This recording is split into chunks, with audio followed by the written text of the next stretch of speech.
in Malaysia now is about 7:42, and roughly in Indonesia, in Surabaya, 6:42, and I'm mistaken.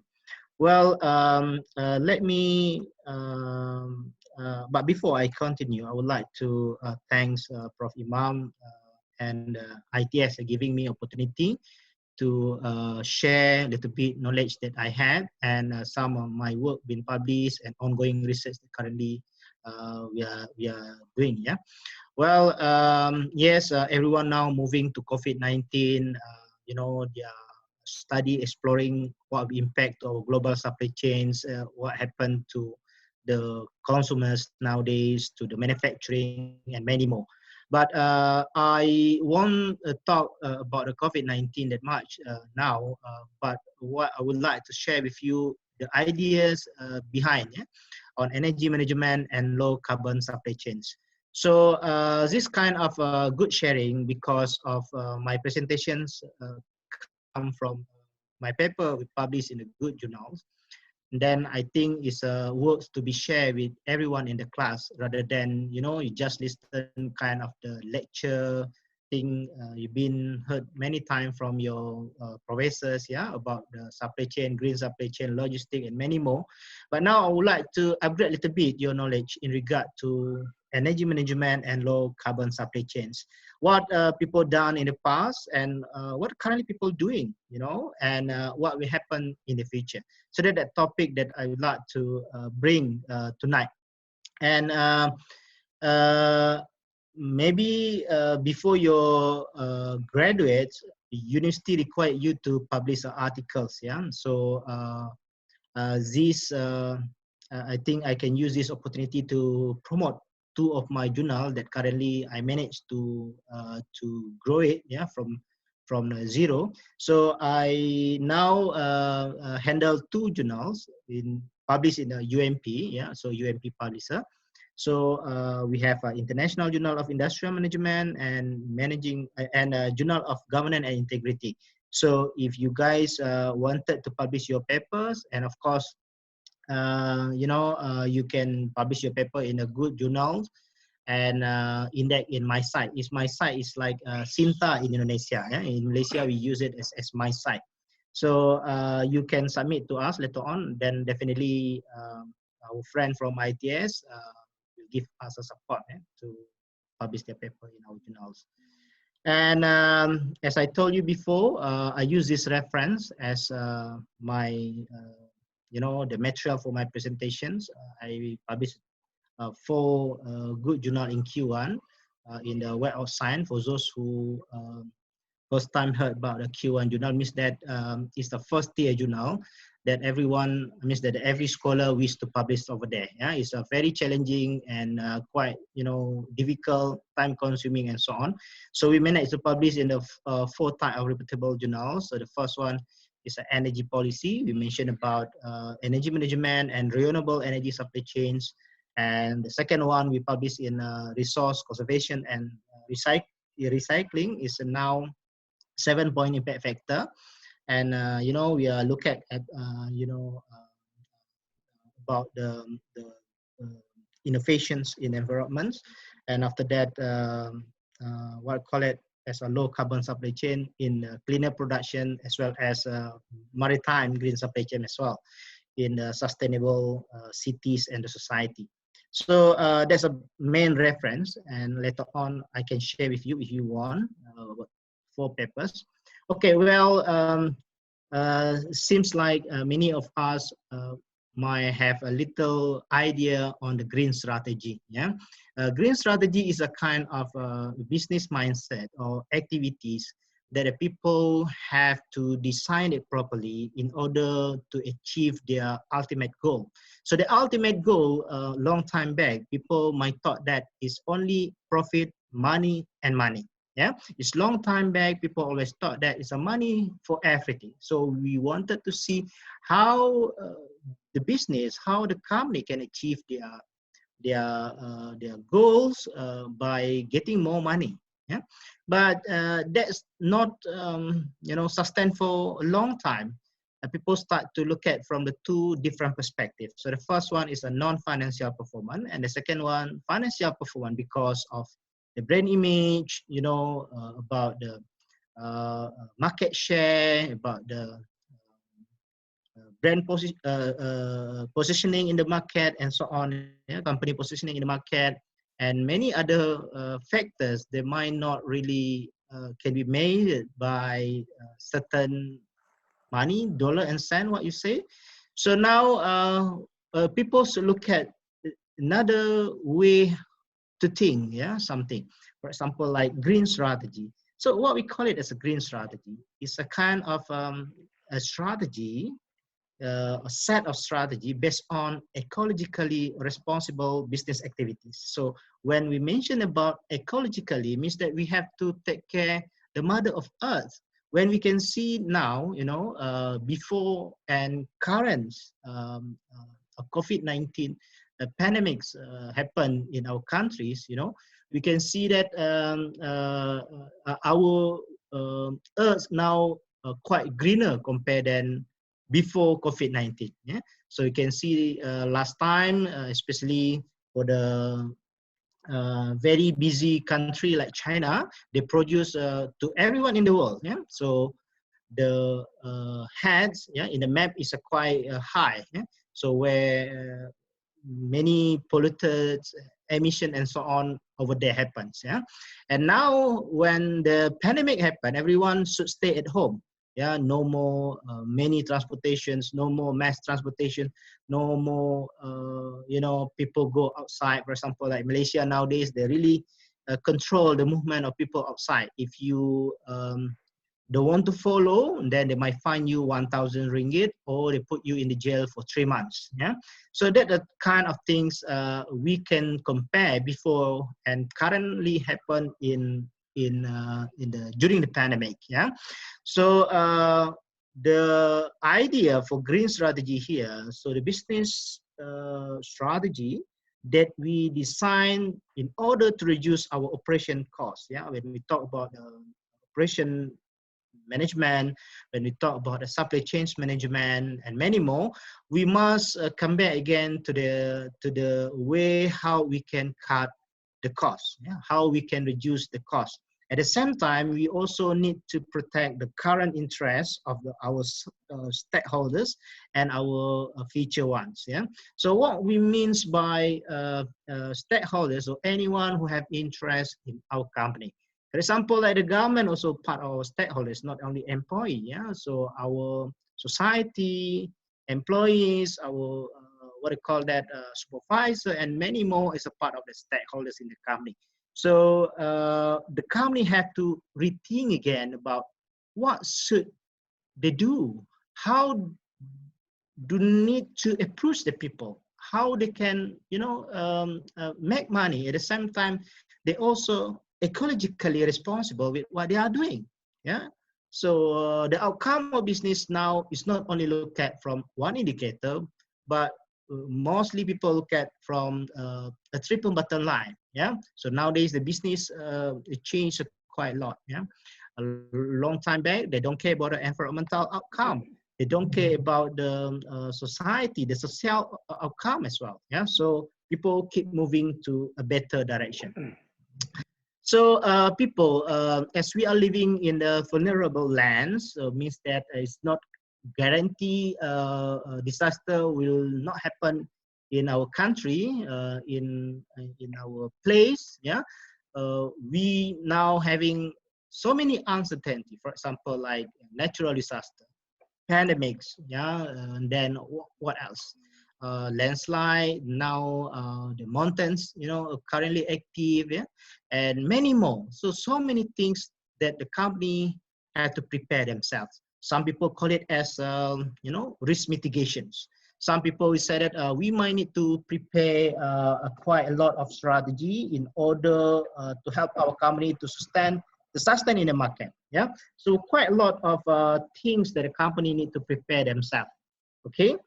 And remember, this actually is not belong. This world is not only belong to you and those who living currently, yeah. But this one we must need to keep for our future generation.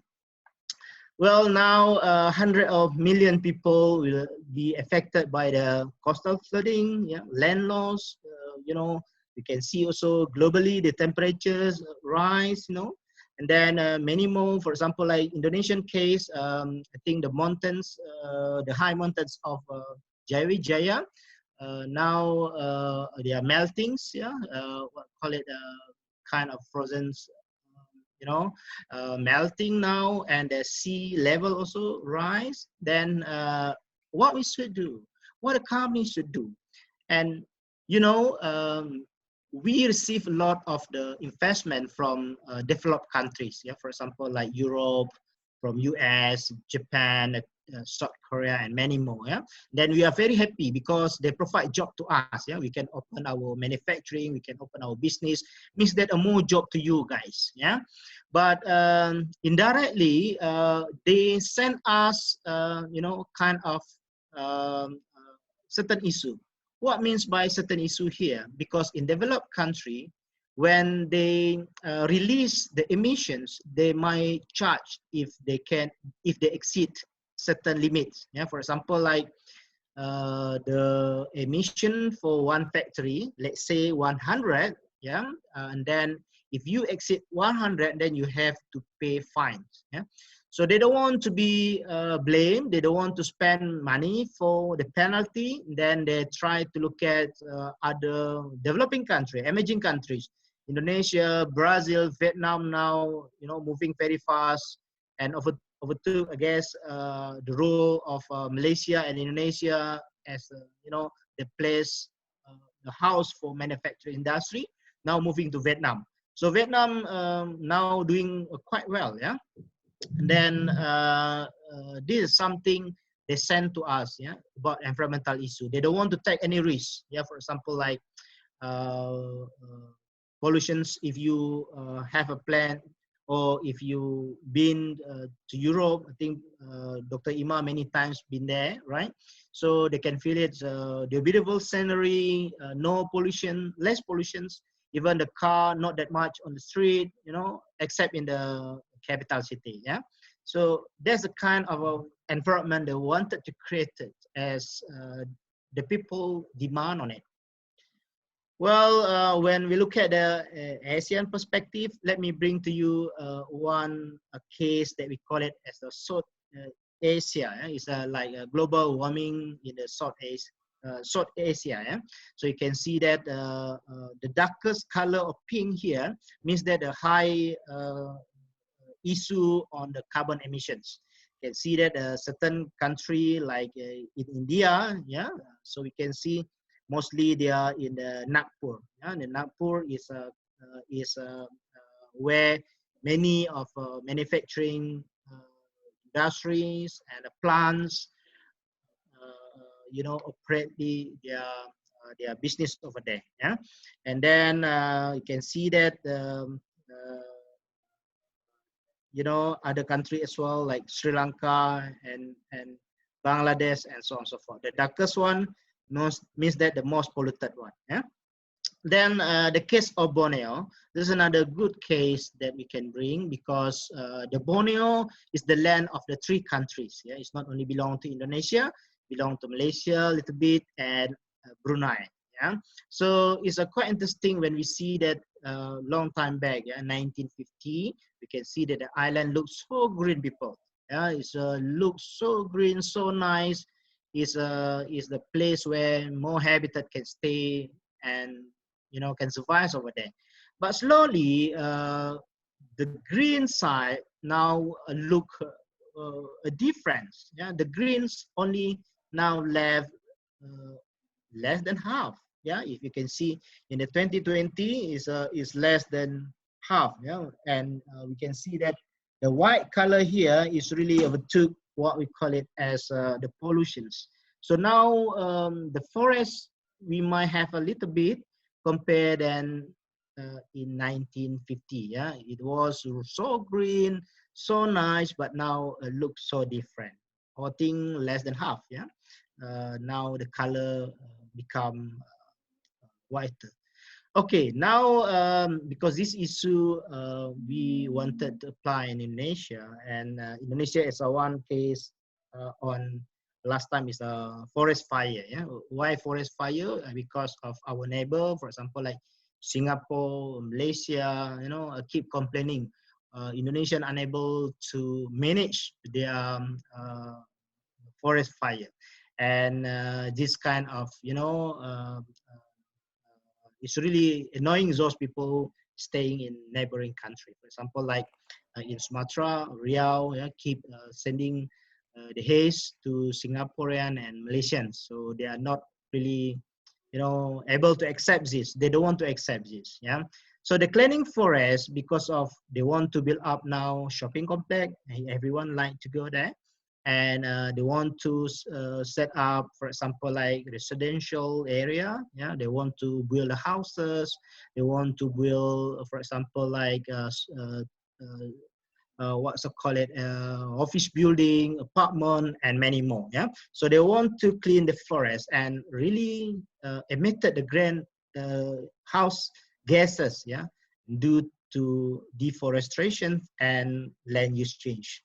And now we can look at, yeah, Indonesia lost 300,000 tons of crop production every year between 1992 to 2000. Yeah? So when we compare, it's a 3 times the annual loss in the previous decade. Yeah? It's a decade when we mention about it. And rainfall decreases during the critical times. Yeah, for example, like a lot of higher drought risk. Secondly, decrease in the crop yield, economic instability, drastic more, and people don't like this. And Indonesia also, we can see many of our agricultural products, you know, we unable to manage it as the price is volatile. Yeah, so sometimes it's up, sometimes down, and even the government interventions are unable to control very well the price of the agriculture product. That's different compare the country that currently we stay, for example, like Malaysia.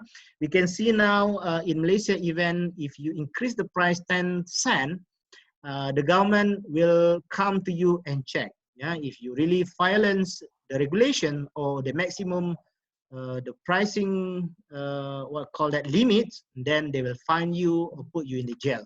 So, for example, like eggs, rice, and then chicken and other basic products, they really control tightly. In Indonesia, if the Raya is coming in, is the Christmas coming in, and many more, then the price is seems like unstable. Because of why? Because third party as well as our environments, yeah, our farmers still uh, doing as a traditional one, and we have limited now space to set up our modern agriculture what call it area. Yeah, then we can see that the shifting weather, the patterns, yeah, increasing difficult for Indonesian farmer to decide when to plant their crop, and erratic draw of the rainfall has led to the crop failures. And yes, because the failures, the price is increasing. This current issue in Indonesia. Well, people call it as the mitigations. In ISO 9001, ISO 14001, and ISO 5001, that's mentioned about the quality, environmental management system, and energy management system, all mention about risk management. But how many of the companies really ready for this kind of disasters or something, like unpredictable happen? For example, like COVID-19 pandemic. Nobody one can predict well. Even the good, the best professor, yeah, who really good in statistics, they are unable to predict the trend of the pandemic 19. Yeah, 19. Yeah, it's like in Malaysia, the government still unable to predict when we have to stop our clusters, when we need to stop our what call it, our activity outside or come back to normal again. It's a very difficult. So the governments normally will have about 14 days to see what the movement, what is the better things we can see. Yeah, if let's say still the case is increasing, then they will extend another 14 days. That happen again and again. What made the government worry now is about Raya is coming very soon. Yeah, Hari Raya is coming very soon. People like to go balik kampung. You know, they come back visit their family at hometown and so on and so forth. Then the government start to worry about it. So they might plan to extend the, we call it as the restricted movement order. Yeah, so means that you cannot go anywhere. You have to stay at home. If you want to go outside, you have to justify why you need to go outside. For example, like, oh, well, I want to go outside, I want to buy groceries. And if you are unable to justify, well, then they stop you and ask you to return back to your home. And one car, only one person, means that only a driver. You cannot bring the passenger. So like company as well. The company now, they should set up their mitigation strategy, and they try to adapt it, to adapting the climate change to few challenges factors in the 21st century right now. Yeah? So the company need to explore what kind of things happen. So many things we can learn in COVID-19 instead of, you know, just floods. For example, a flood is normally happen in Jakarta, yeah. And for example, like other, you know, natural disaster happens. So many companies might not really that aware. Yeah, last time haze issue, company not aware about it, and then they put aside. But when the COVID-19 happened, everyone now start to rethink what they should plan for the mitigation strategy. Yeah, so environments, disaster, you know, might not enough to convince them to design the mitigation strategy. But now people learn from COVID-19. They should spend their time. They need to spend their time to develop the mitigation strategy. And the cause is challenge the questions nowadays. We are depend much on energy. Guys, you stay at home nowadays, but look at how much the electricity that you consume every day. You cannot live without your smartphone. You cannot live without your internet. For example, like you try to browse movies or news or anything that using the internet, then energy consumption as well, because you stay you know, hot in your house. You open your van, you open your, what call it, the aircon, yeah, and many more, make yourself is comfortable in your house. But that's really consume a lot of energy. That's the individual household. What about the manufacturing plants? They spend a lot of energy. Yeah, the contributions of manufacturing plant to you know, to create the pollution can be a number second after transportations. So now the time means that it is really timely for the company to design their energy management system. And overall, our consumption very much depend on the fossil fuels, where, you know, hard to be renewed again. Yeah, very difficult. So we use the long time back fossil, and then with that fossil, they create like crude oil and create like petrol. They create like other gas to make your motorbike, your vehicle, your car moving. Yeah. Okay. When we talk about energy consumptions, yes, long time back, people using the fossil fuel, coal, petroleum, or natural gas, yeah, as our source of energy. So we produce a lot of, you know, heat, electricity. Then people love to use it across the globe. Indonesia not very much depend on the electricity, I guess. Yeah, household is not very much depend. But other country who having, for example, like which having the four season, for example, like South Korea, US, Europe, they have what they call that where people need to use the heater, yeah, instead of aircon, yeah. So they might need to open their heater, make themselves is comfortable. Otherwise, it's very cool, yeah. Then we should also think our overall energy consumptions.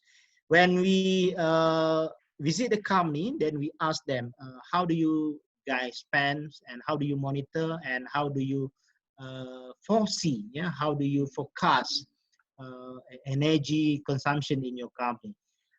Little company can explain to us because they might thought that ISO 9001, ISO 14001 written, and as long as they can fulfill those requirements, they say that they able to make energy consumption somehow controllable. But more than that, they don't have a clear concept how do they manage, how they control the energy consumption. Nowadays, the government promote, yeah, for example, like incentive to the company, and ask them whether they can join or participate like carbon emission reporting. Yeah, some of you, I guess, heard before on what we call it carbon accounting, yeah, or carbon trading, yeah. Let me explain to you a little bit on the carbon trading, yeah. So this is a case of the companies, company A, company B, and company C. Yeah, let's say the company A is a large company, or we call it as a multinational company. It's a big company.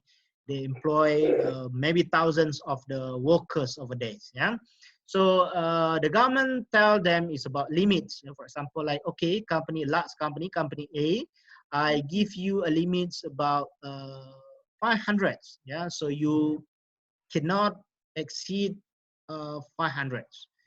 So the company B is a small kind of small medium enterprises. Yeah, then they give a range limit about 200, 250 as a limit for them. If exceed 250, then the government will fine you. Yeah, and then the last one is a company C. Company C is a micro company. Micro company, they give like quota about hundreds. So now let me see how much the company will spend and control their energy consumption. So how the carbon trading play important role here. So the company A now, because it's a large company, they need to produce more emissions, but the capacity given is only 500. Yeah, so they try to manage how they you know, can control not exceed 500. But the company B, the maximum is only 250. Yeah, and of course the micro company, they might not really use 100. They might maybe spend about 20. Yeah, small medium enterprise, they might less consume energy, and of course less emission productions, then they're unable to spend all. Yeah, so for example, the micro company, they only spend 20, then left 80. While, for example, like small, medium enterprises, they only able to spend 50, for example. Yeah, so means that now balance 200 plus 80, then 280. While the large company perhaps need to produce 700 or 800 or perhaps 1,000, you know, the rate of emissions. So in order to fulfill their needs, they need to buy from the small and micro enterprises in order to survive. Otherwise, the government will charge them. It's a very expensive one. That happened in developed countries. Yeah, in developed countries. So that scenario now, the company, they try to manage their energy efficiently and try to embracing the new clean source to make things move, yeah, head up and cool down. Okay, people, now manufacturing firms are considered to be the most significant contributors to carbon emission. Yes, they are the second highest, yeah, contributed to the world carbon emissions rates. Yeah, so in the industrializations being among the primary factors to increase the carbon dioxide, yeah, or CO2. Malaysia very much depend on manufacturing industry. Indonesia, I guess so. Yeah, Vietnam as well as Thailand. Mostly in Southeast Asia, they very much depend on manufacturing industry. Manufacturing and industrial activity among the primary consumers of energy. Yeah, then they have to be responsible for large production of the CO2 emissions. And we can classify people CO2 as a greenhouse gas that can created by, consuming non-renewable energy that we have here. And for example, like non-renewable fossil fuels, for example, like coal, petroleum, natural gas, and other kind of, source that they use. Well, manufacturing and industrializations make the world might not really green enough. And what is the relationship between industrialization and managing energy efficiency? Managing efficiency is one key to create more sustainable economic growth while simultaneously minimizing environmental and social impact. So what we call it as a social impact here, to make the society enjoy our clean environments, the good weather. So some of you like to jog in the morning, right? So you want to enjoy the air, while you jog or you visit, for example, like other rivers and so on, look clean and so on. Yeah, means that this will impact the society.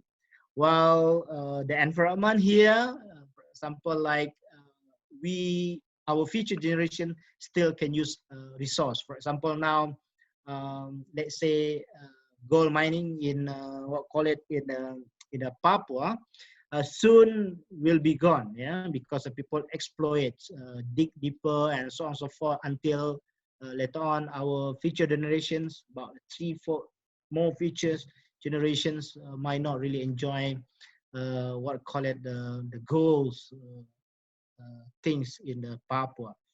And since this become a concern for every country in the world, they set up a meeting. They call it as the Kyoto Protocol. Yeah. So where everybody represent their country need to meet there and try to promise to reduce the greenhouse gases emissions. So they try to make promise, yeah, together. They say that, okay, our country can reduce 40%. Our country can reduce 50%. Our country can make it the zero carbon emission, for example, like Germany. So they wanted to having zero carbon emission in 2045 or 2050. So it seems like impossible to achieve zero carbon emissions, but the government should have a tool and strategy to promote and to convince the industry how to do it. Seems like impossible, people, but that happens.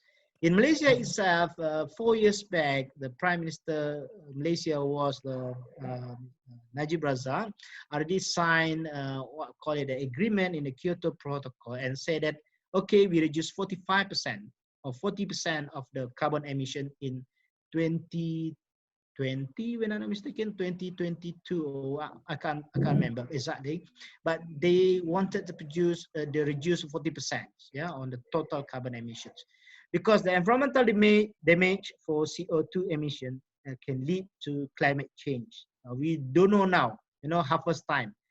We don't know when the farmer actually, they don't know much when they need to start to plant their seeds and so on and so forth, and they are unable also to foresee whether our harvest successfully happen in the future and so on and so forth. And people, your agriculture products become rare in the future. You might need to import it from other country, for example, like developing country like Bangladesh, maybe Vietnam, and many more. For example, like Malaysia nowadays. Malaysia, yes, they have a lot of land still, but mostly they're spent for thing is rubber plantations, and another one is what I call it, palm tree, yeah, to produce the palm oil one. And then these not really able to feed the people in the country. So what they do, they need to import many of agriculture's product, yeah, including from China, Vietnam, Bangladesh, and so on. So, yeah, including chili, potato, and so on and so forth. That how industrialization impacts, yeah, our demand, our food security in the future. People, if you wanted to look at what area that you want to explore for your, for example, dissertation, for your thesis next time, you can look at the food security and how does it impact the entire supply chain in the country. Okay, is a good a topic.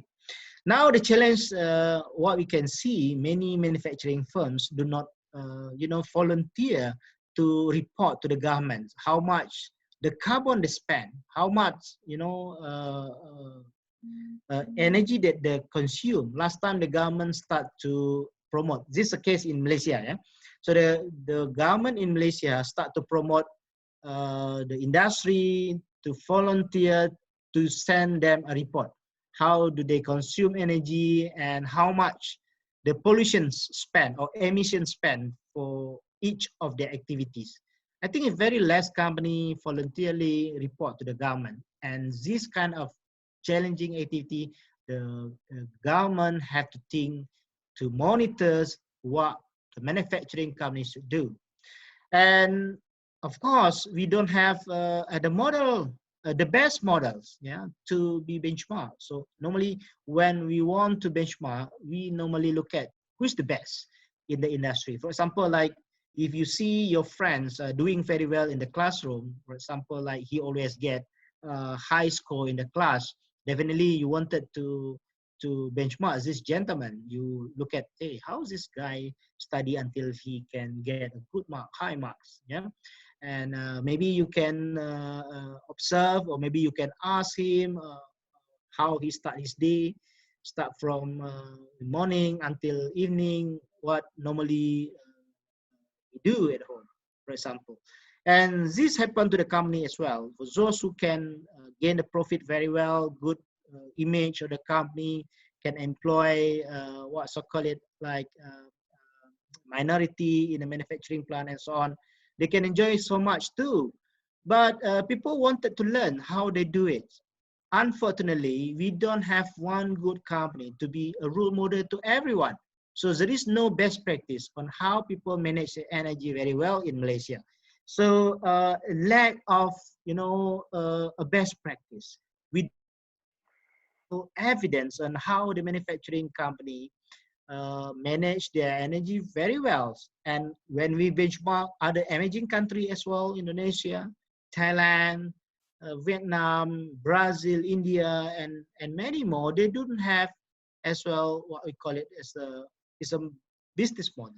They don't have the proper way to handle it. Europe company, for example, like Germany, for example, like UK companies, they have their certain regulations to manage energy in their company. Yeah, so in Malaysia, about 10 to 20% company comply with ISO 5001. I'm not sure Indonesia.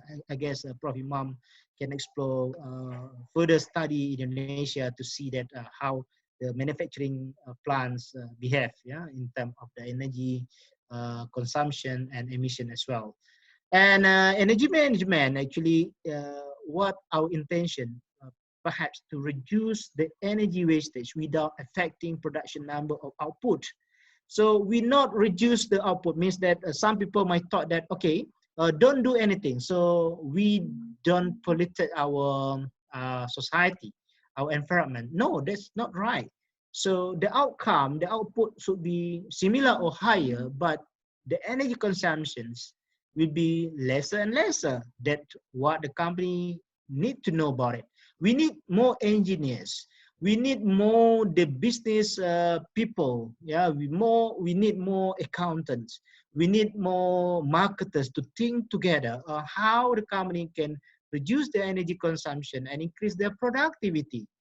And this might help them to increase the output quality while simultaneously can minimize the environmental impacts of the firm's operation. So now firms no more look at what so call it as operational performance. People not only look at on productivity, but they're moving beyond more than that. Yeah, so they are now look at that operational excellence instead of productivity stay alone, or for example what we call it standalone of efficiency and many more. Yeah, so people more moving now to operational excellence, how the environmental strategy can help them to go and achieve in this. And now people no longer talk the green supply chain as a new things. People manage moving, yeah, from green supply chains to energy management, and then after that to renewable energy. And now company have to think how to manage the low carbon supply chains. It seems almost impossible when you talk to the industry. You mentioned about low carbon supply chain to manufacturing plant managers. They might laugh at you. Yeah, you can. You might also talk to other stakeholders in manufacturing company, in industry, but they didn't really trust you about this. But you can convince the government how important to reduce the carbon emission and to tell the industry have to adopt of ISO 5001. The industry won't follow the government as well. What they follow actually, they are buyer. For example, like in Malaysia, many of the manufacturing plants, they don't really design. Yeah, they only create as what been ordered by their headquarter or their buyer. Yeah, their buyer can be from Europe, from US, and many more. Yeah, so they order, then they create for them. It's not as a finished product, or perhaps a semi-finished product or spare part or whatever. So they assemble somewhere in other country as well. But the concept might not really that famous until the buyers in developed country request them to write or to state their carbon information. For example, like if you buy a product, they might put what call it some of the information there. For example, like ingredients and fats and halal or not, and so on and so forth. But in the future, they might include also what we call it is how much you spend. Yeah. Emissions to produce one single product. They might need to be in your product. So developed countries, I mean that the buyer from developed countries request them to state how much they spend and carbon emission information as well, and they need to comply with ISO 5001. So like or not, they have to comply with ISO 5001, and then they start to follow what we call it low carbon supply chains. To control your own company, for me, is quite doable, but it's very difficult to manage the networks, yeah, your supply chain networks amongst your supply chains. Some of your vendor, your buyer might not in the same country, might not the same place with you. Perhaps they scattered from other, to other place in the world. Yeah. So this is a very challenging one. And we come up with the idea of a low carbon supply chain that including manufacturing, transportation, logistics, warehouse, and many more. Yeah. So we conceptualize it and become low carbon supply chains.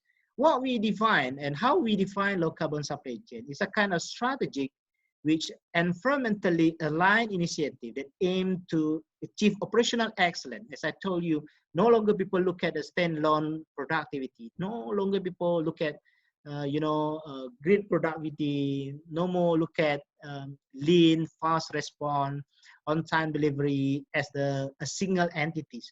People wanted to look at the operational as overall. How to achieve the excellence performance and make people really enjoy. I mean that society can enjoy the benefit on that. Yeah. And at the same time, they have to cut the unnecessary costs. Yeah, cut unnecessary costs. You can see that Lean's principle. You also can look at green, yeah, eco innovations, and many more. Yeah, the idea to cut unnecessary costs. And in low carbon supply chains, they focus basically on energy efficiency, including low carbon emissions. And what we found, this low carbon supply chain can be operationalized through four important domains. For example, like procurement. You start to plan where you get your raw materials. Then when you start to plan, you should think how you can spend less energy, you can spend less emission for your activities. Procurement means that you ask your vendor to send a quotation to you, right? How much the price, then how long does it take time until you get your product, and many more. Yeah, the procurement. So another one is like production process, including what I call that. Manufacturing activities. Yeah, they can be multiple, they can come with multiple activities together. Perhaps your semi-finished product, your finished product, and of course your logistic, including warehouse, distribution channel until the end user like to have it. Long time back, people look at only in the idea of distribution in marketing. Yeah, in marketing, last time we learned marketing mix. Yeah, marketing mix, 4 piece. One, we call it as a place, is a distribution. But now the business management people moving look at to supply chain management.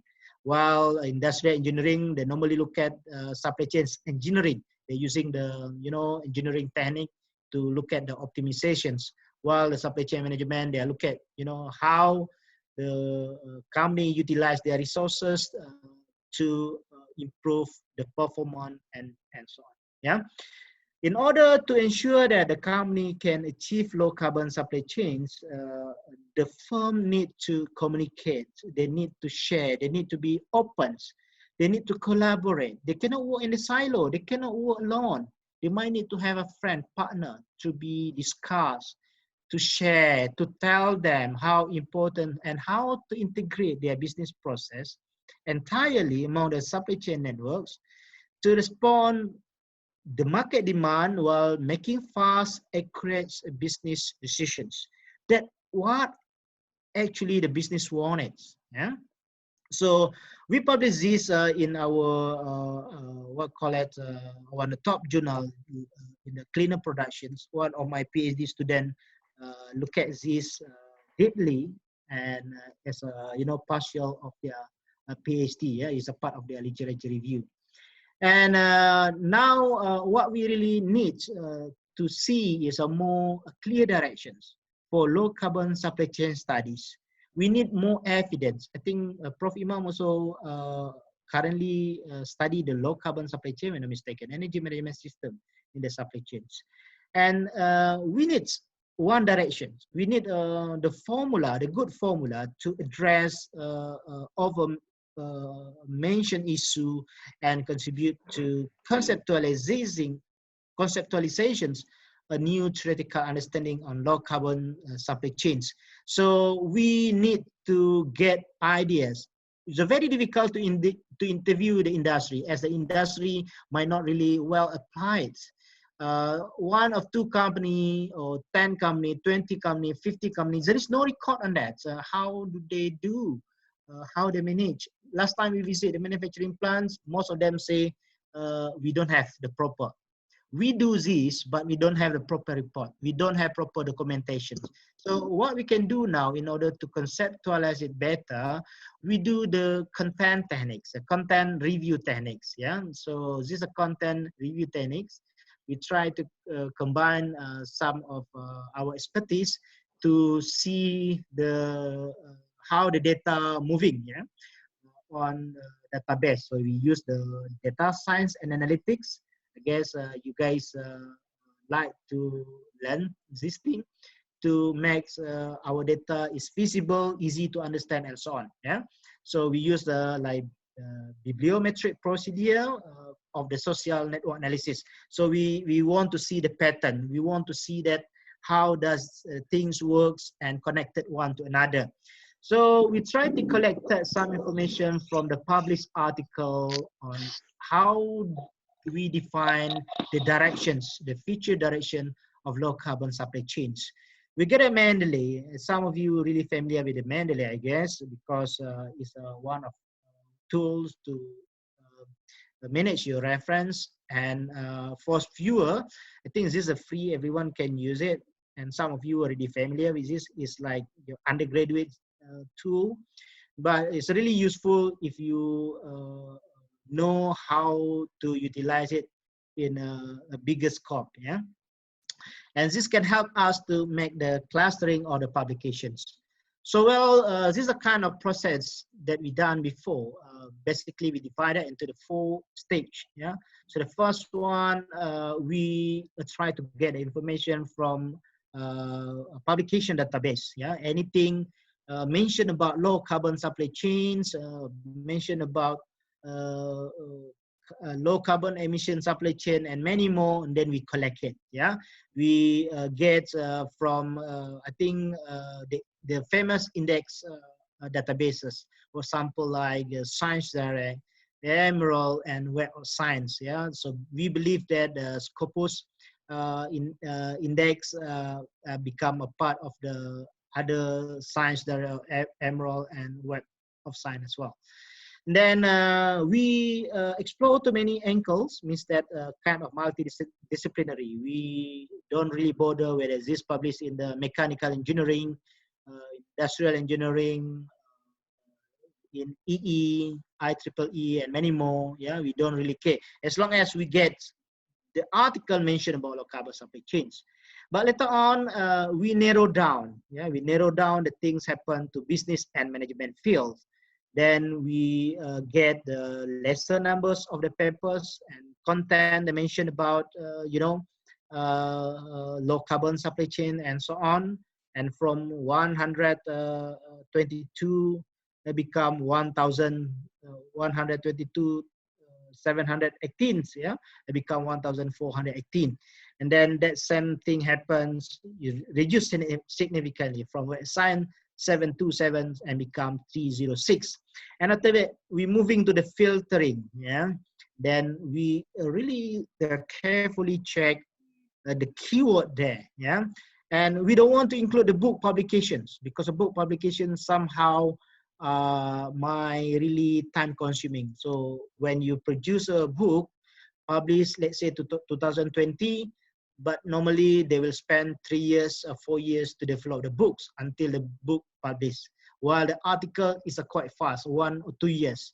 I guess the article is more faster compared than books. Yeah, and in total, what we can get here is in a business management field is 2,199 publications. And after that, we check the duplicates. Yeah.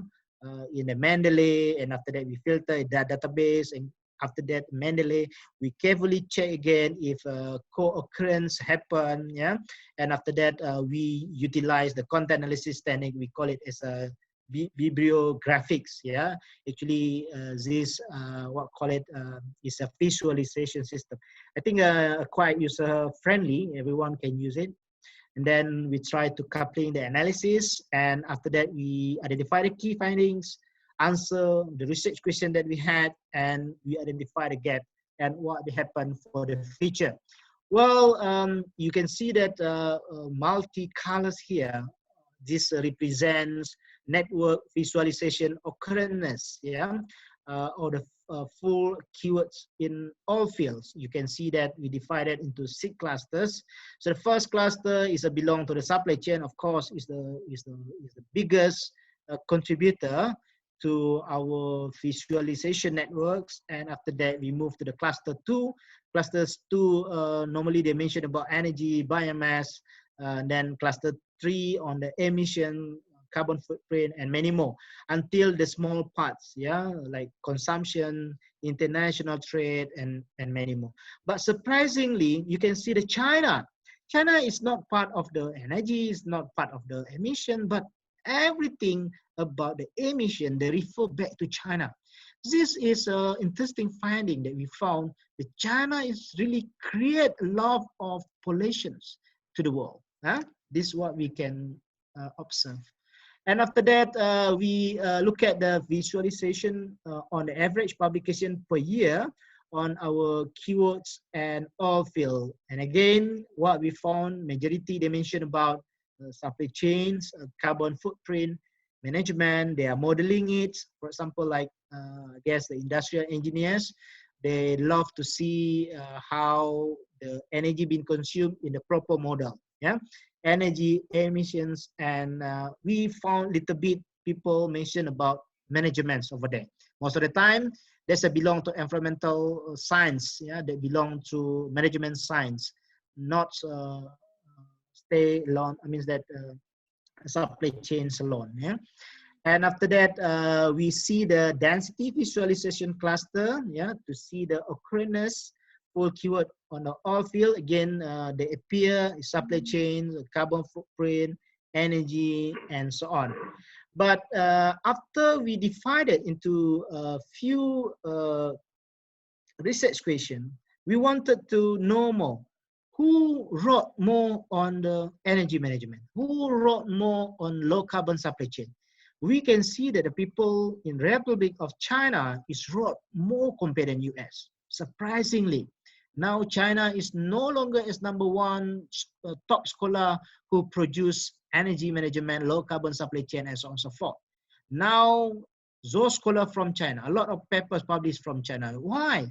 Because the government pumping a lot of money and invest much on this direction. And they encourage the people from China to study more and dig deeper how to solve the pollution issue in China. And now after that, of course, you know, the USA, Netherlands, Spain, and so on.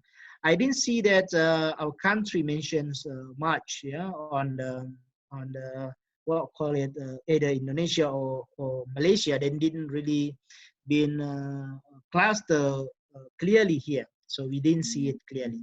And the journal who produce a lot of content review on the what call it low carbon supply chains is a journal Cleaner Productions. Is the top journal who publish mostly focus on low carbon energy and so on and so forth. Now, people, when we narrow down to the business management, we don't want to be, you know, we don't want to be somebody who belong to anywhere, yeah. So we don't want to become a man without lands. So we want to come back again to our root, where we are come from. We are from management. We are from business and management. And then we narrow down and they come up with the big themes that we call it sustainability. So sustainability have a lot of things, for example, like game theory, green supply chain, case study, sustainable supply chain, and then procurement, CSR, the climate change, renewable energy, China, innovation, and so on and so forth. Nowadays, moving to another directions, yeah. So we are also preparing another research for that.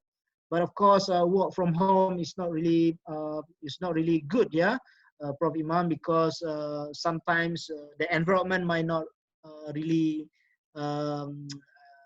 good enough, yeah, when we start to work, and then kid around and so on, and very difficult. I prefer to go on to office to work because it can give me more space to think instead of working from home.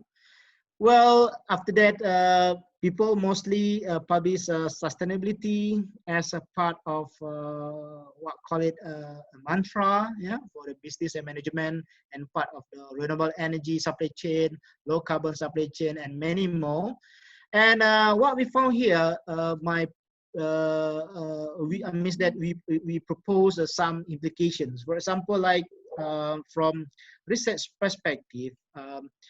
I have 4 implications. The first one, more sustainability papers related to low carbon supply chain are published in the Science Direct databases. So this is the biggest giant databases for sustainability. if you guys are really interested to work on the sustainability, this is the big house for you that you need to target. Yeah.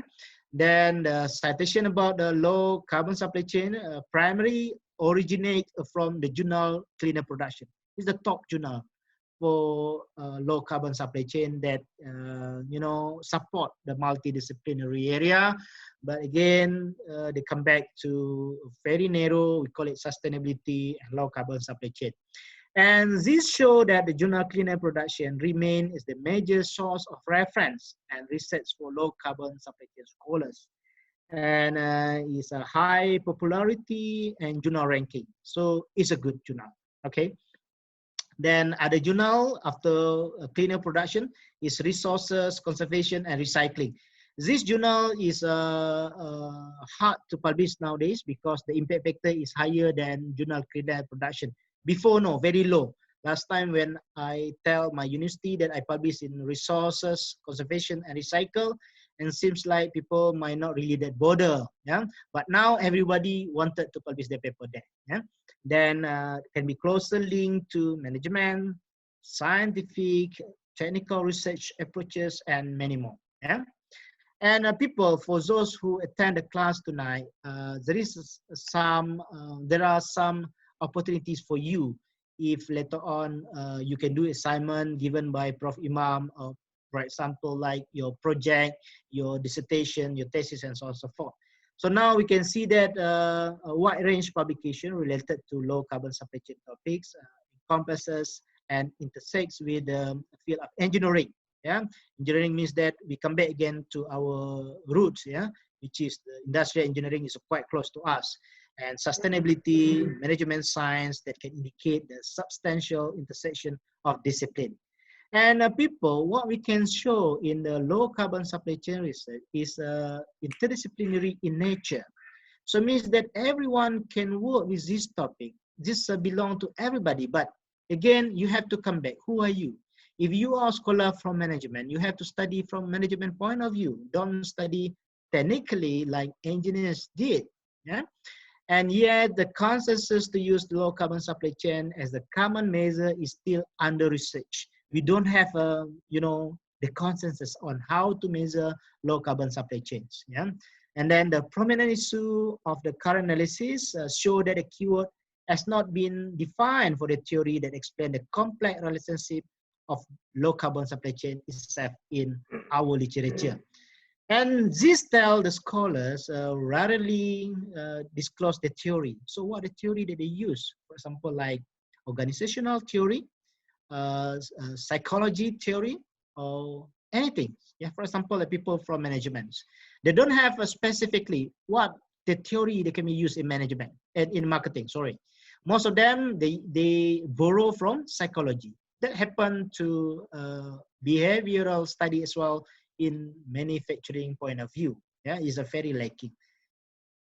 And the feature study, we can predict and moving up the pattern that can help us to continue on the future. Yeah, what we need to do it, for example, like in the certain country, means that in national level, or we can use it for industry-wide agendas. It means that we can study between 2 countries, 3 countries, and many more. Yeah?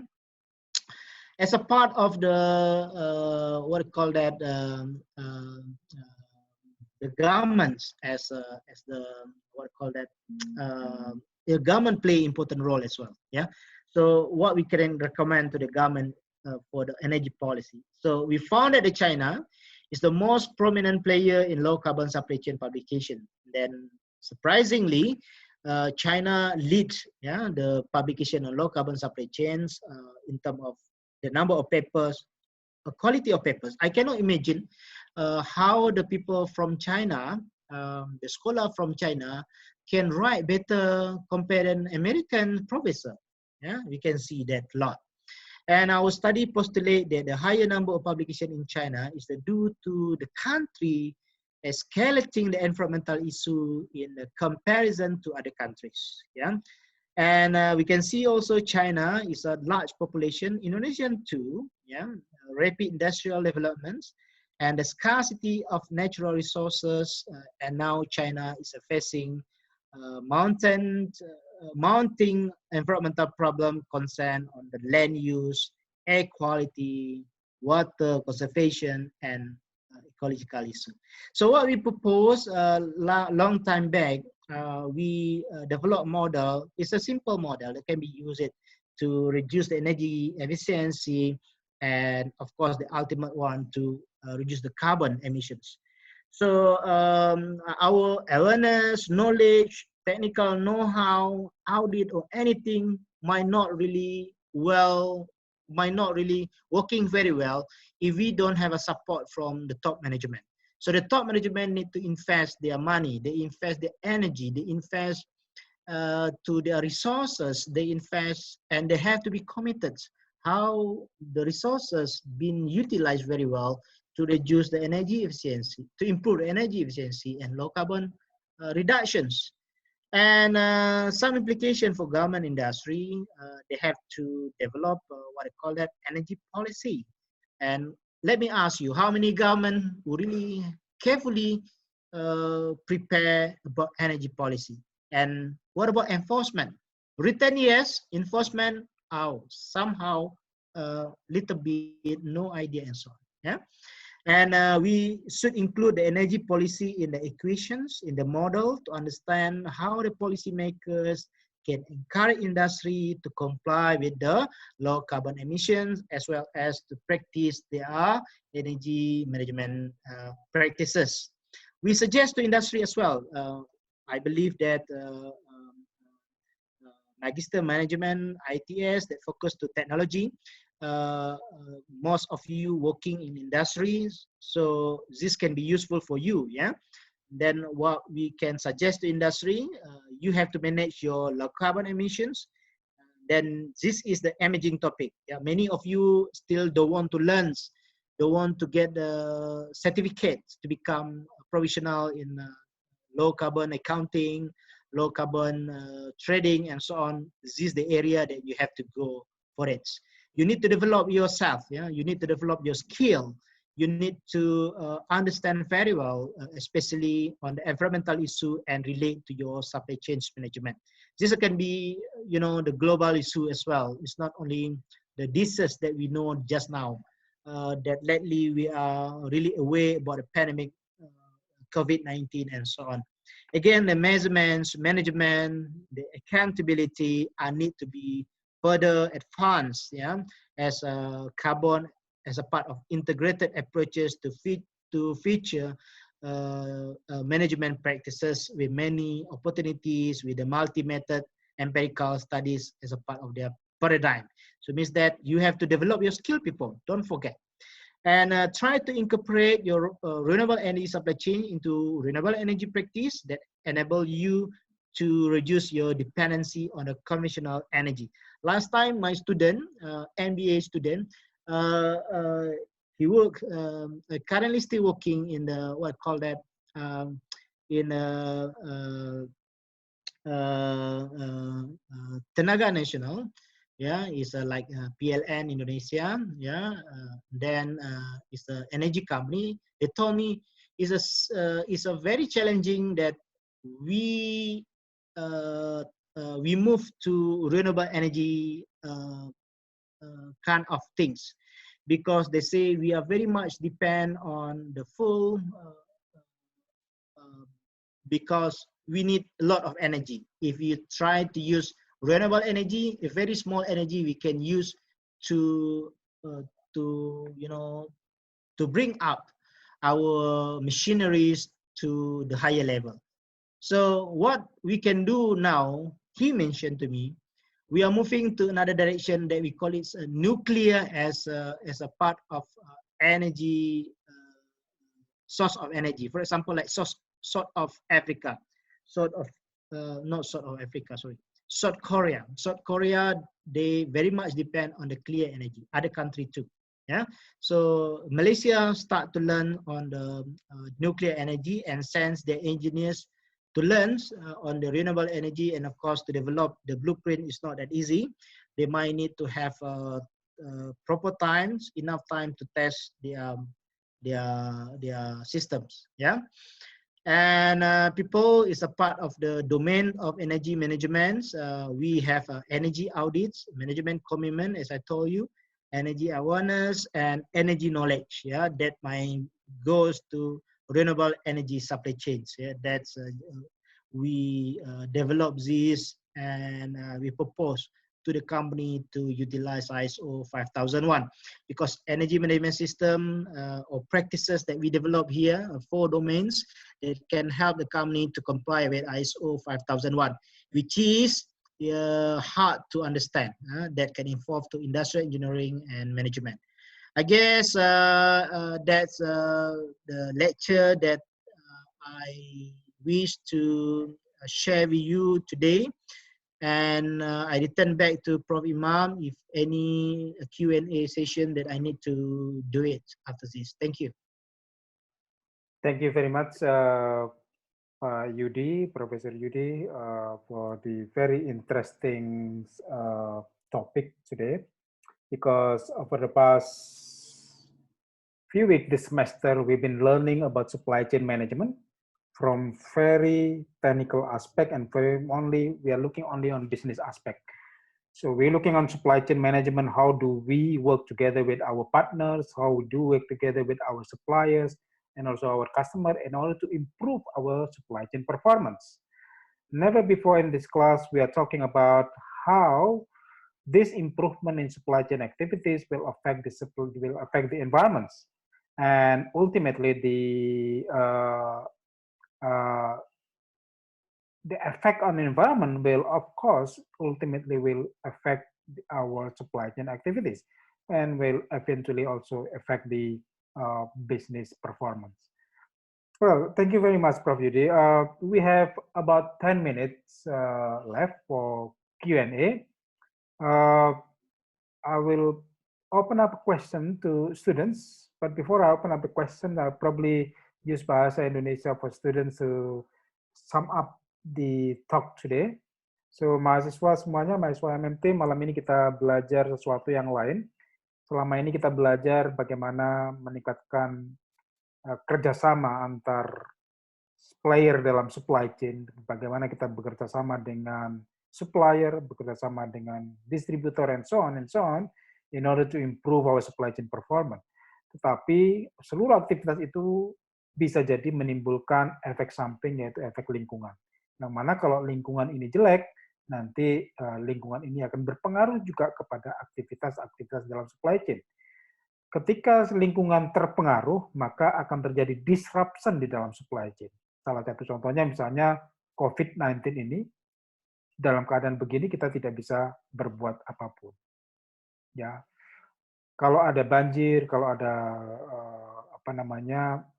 kebakaran hutan, itu akan berdampak yang sangat luas pada supply chain. Nah, Prof. Yudi menampilkan satu perspektif baru yang bisa, saya harapkan bisa memberikan trigger kepada Anda semua dalam memilih topik tesis, yaitu tentang renewable energy supply chain and also low carbon supply chain. So, students, I'll invite you to ask a question to Prof. Yudi. You can ask in Bahasa Indonesia if you like, or you can also ask in English if you like. Please.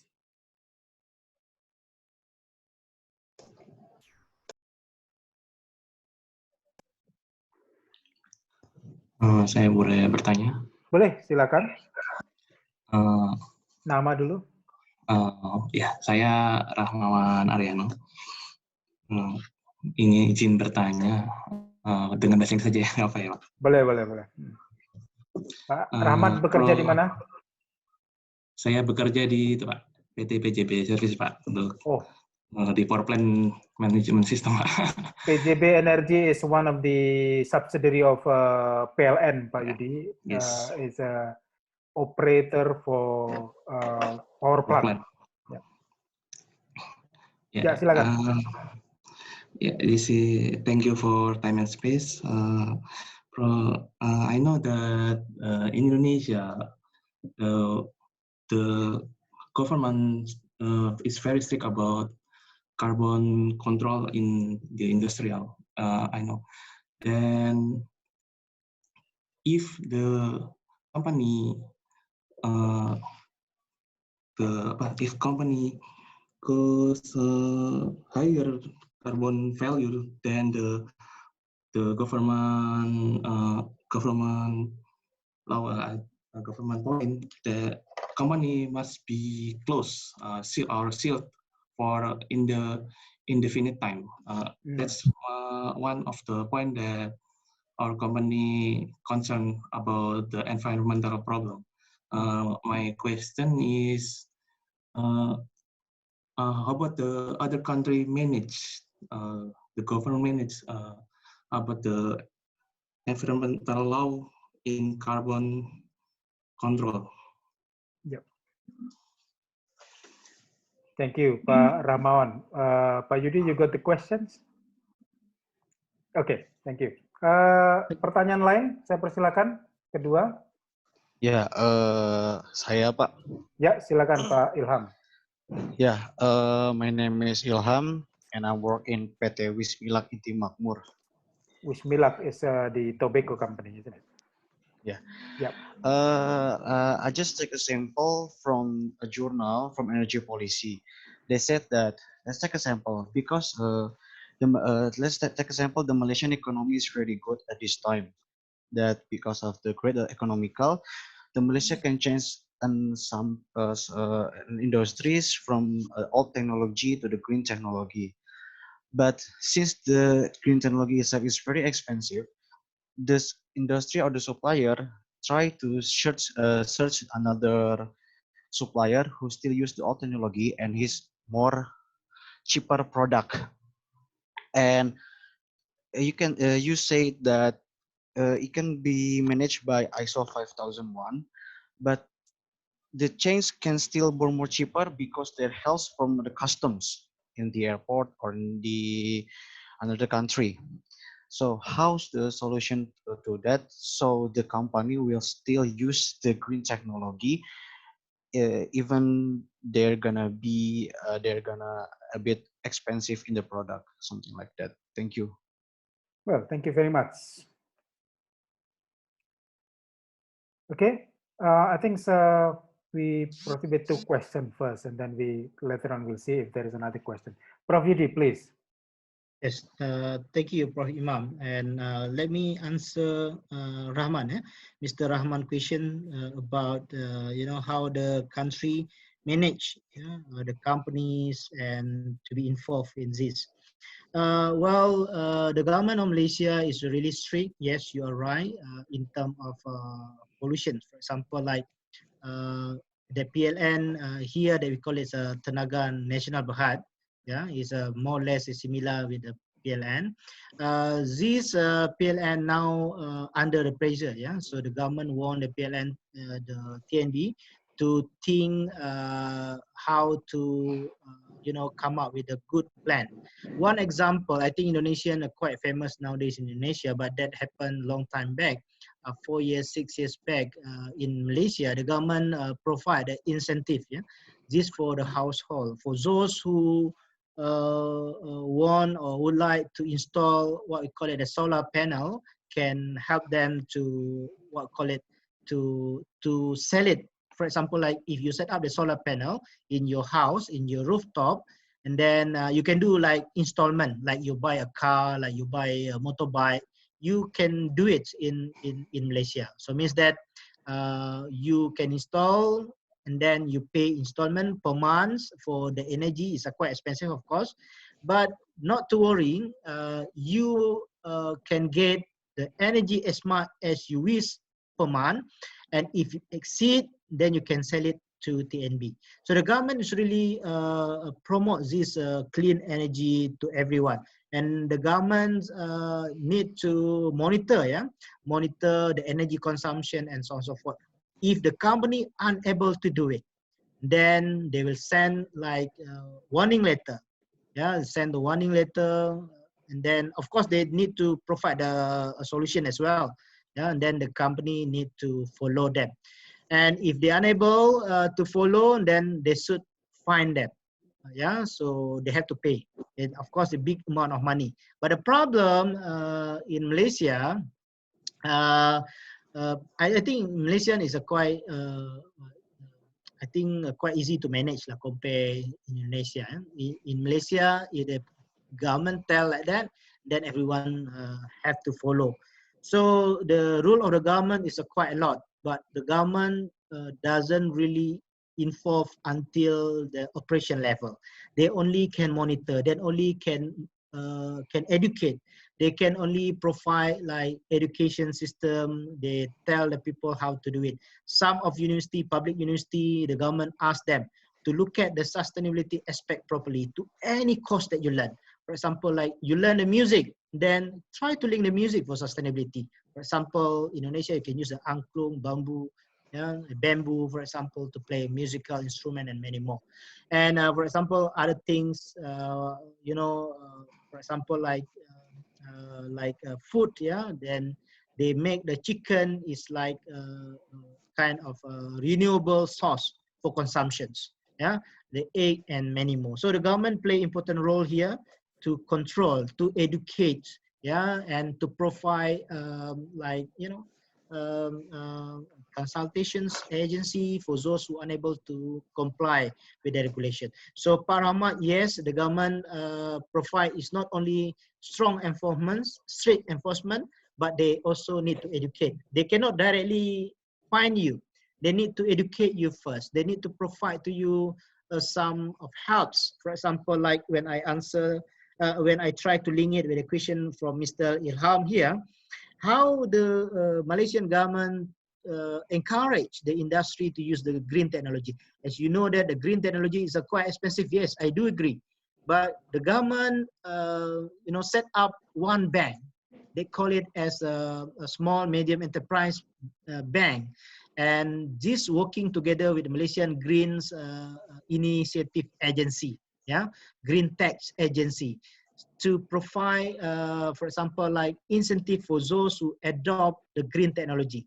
If they are unable to pay, the government can provide them loans, yeah, can be the long-time loans and then the short-term loans, so the people still can use it as a part of their renewable, means that the green technology adoption. And when you are right, if you look at the organic and non-organic product, yeah, but that's my different, the concept from renewable energy product and non-renewable energy product. This something that I'm doing now that we call it a circular economy activities that come from reverse logistic ideas. So now because the what I call that limited resource that we have, and the government try to promote to industry to utilize the end life product. For example, the product cannot be used anymore. For example, the oil product. Yeah. So they try to recycle this product with the proper method. For example, life cycle analysis and so on and so forth. And then they try to transform the end life product and modify them to become a high-end product or green product, they call it. So this initiative also been told to other industry and provide an incentive. Industry want to adopt because of what? One, incentive. The government have to play their role, provide an incentive to them. If they want, then they give helps. For example, like loans, the incentive. For example, like tax, they reduce the tax if you adopt the green technology. If you still don't want to adopt the green technology, means that you have to pay more. So the end of product now become, I guess, affordable. If they are unable to do it, then they start to look at the better vendor can supply to them. But now the idea of a circular economy is really happening. It's like energy management, it's like low carbon supply chain, multidisciplinary. People look at this, especially people from material sciences. But we are from management, not to worry. We can look at this from the best practice and so on. So Pak Ilham, what the government do to give them incentive, to promote, to educate to them. And then nowadays, we found it. Last time when I did the study on the green technology, it was in 2012 and 2013. Everyone seems like laugh to me.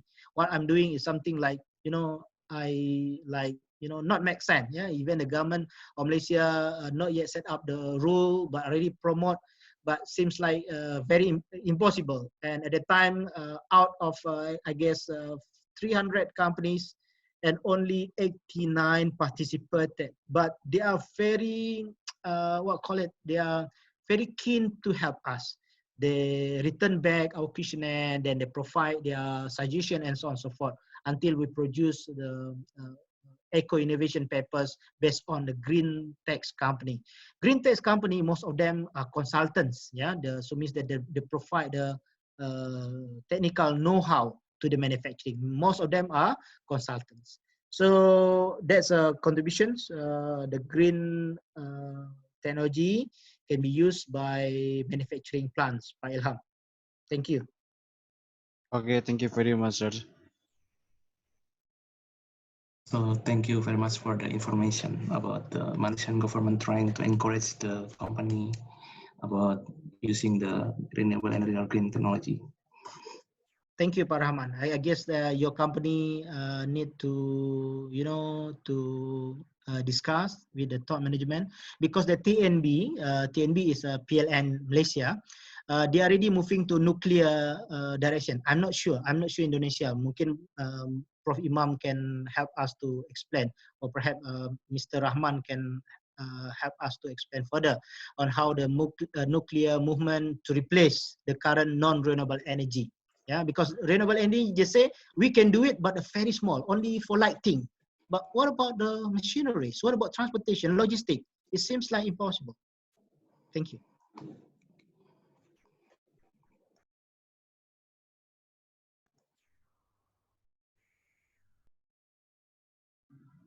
Masih di mute Pak, mic-nya Pak Imam.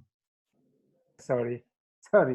Okay, so the nuclear energy in Indonesia, as far as I know, this has not been approved either by governments and also by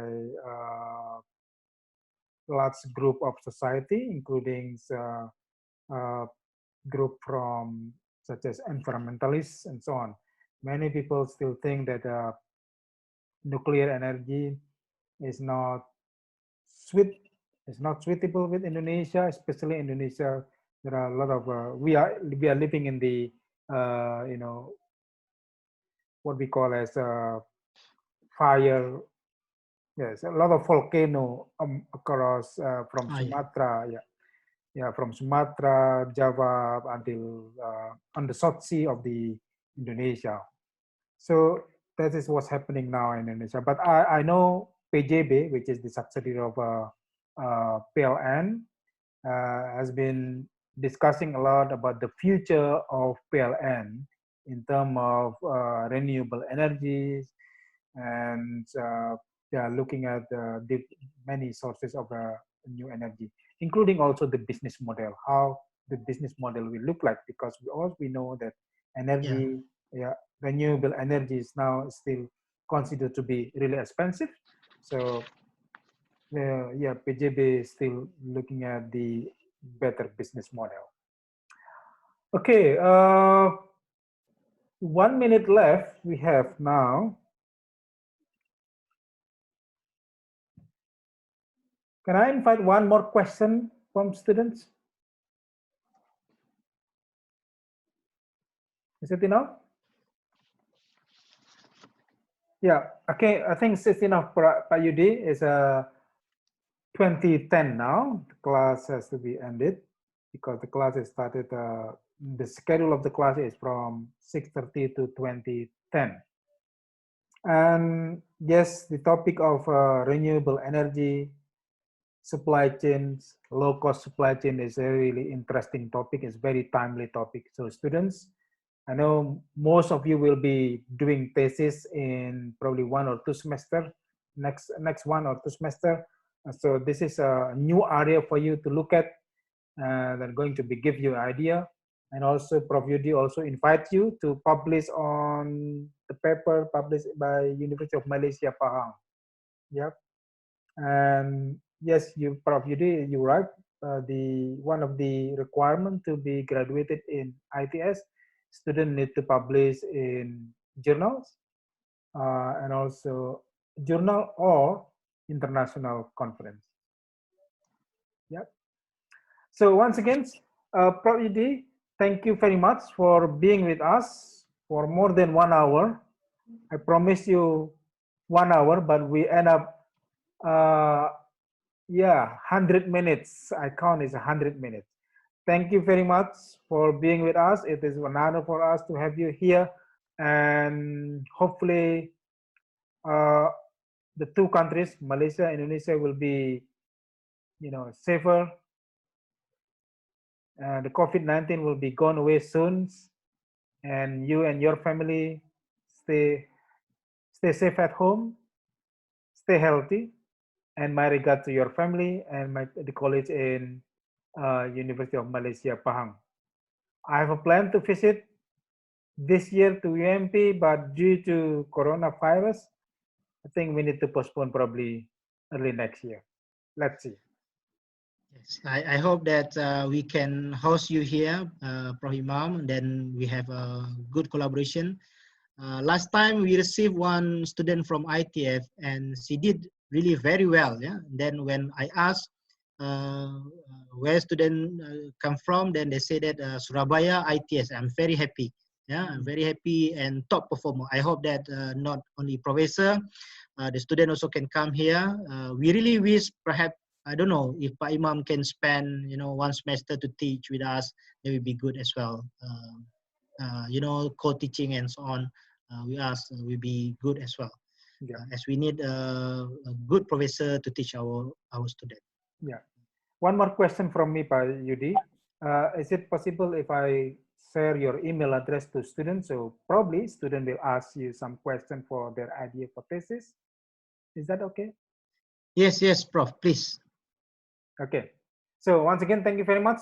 Thank you all students. I need to close this meeting now. Thank you very much. Good night. Have a good night and Assalamualaikum. Thank you so Waalaikumsalam much. warahmatullahi Waalaikumsalam. wabarakatuh. Waalaikumsalam. Thank you very much.